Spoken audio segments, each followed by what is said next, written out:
দর্শক, বাজার পরিস্থিতি খারাপ হলেই দায়ী করা হয় বিএসইসি চেয়ারম্যানকে। ফেসবুক থেকে শুরু করে সামাজিক যোগাযোগ মাধ্যমেও তার অপসারণ কিংবা পদত্যাগের খবর ছড়াচ্ছে প্রতিনিয়ত। এছাড়া নতুন চেয়ারম্যান আসছেন কিংবা কে হচ্ছেন বিএসইসি চেয়ারম্যান এমন সংবাদও হচ্ছে প্রচারিত। আসলে কি বিএসইসি চেয়ারম্যান সমস্যা? সে চলে গেলেই কি বাজার ঠিক হয়ে যাবে? কি বলছেন এ বিষয়ে বাজার সংশ্লিষ্টরা? চলুন শুনে আসি। এটা আমি প্রচন্ডভাবে নেগেটিভ ভাবে দেখি। একজন চেয়ারম্যানের সরে গেলেই যে বাজার ভালো হবে নট নেসেসারি।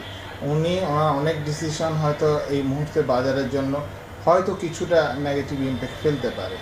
উনি যেটা করছেন সেটা হচ্ছে ল অ্যান্ড অর্ডারকে, যেটা 15 বছর একটা নেগেটিভ ইম্প্যাক্টের মধ্যে আমরা ছিলাম, 15 বছর বিভিন্ন ধরনের অনিয়মের মধ্যে ছিলাম, সেটাকে হয়তো উনি রেগুলারাইজ করার চেষ্টা করছেন। এই রেগুলারাইজ করতে গেলে বিভিন্ন দিক থেকে বিভিন্ন বাধা আসবে, সেই বাধাগুলি উনি অতিক্রম করার চেষ্টা করছেন।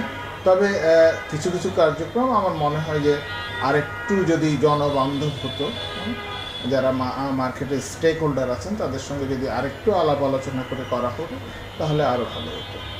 তবে একজন রাশেদ মাকসুদ সরে গেলেই যে বাজার ঠিক হয়ে যাবে নট নেসেসারি। ওখানে তো আরেকজন আসবেন, যিনি আসবেন তিনিও যদি সঠিক পথে পরিচালনা করতে চান তাহলে 15 বছরের যে এই যে 15 বছরের যে আবর্জনাগুলো আছে এগুলো সরাতে গেলে বিভিন্ন রকম স্বার্থের দ্বন্দ্ব আসবে।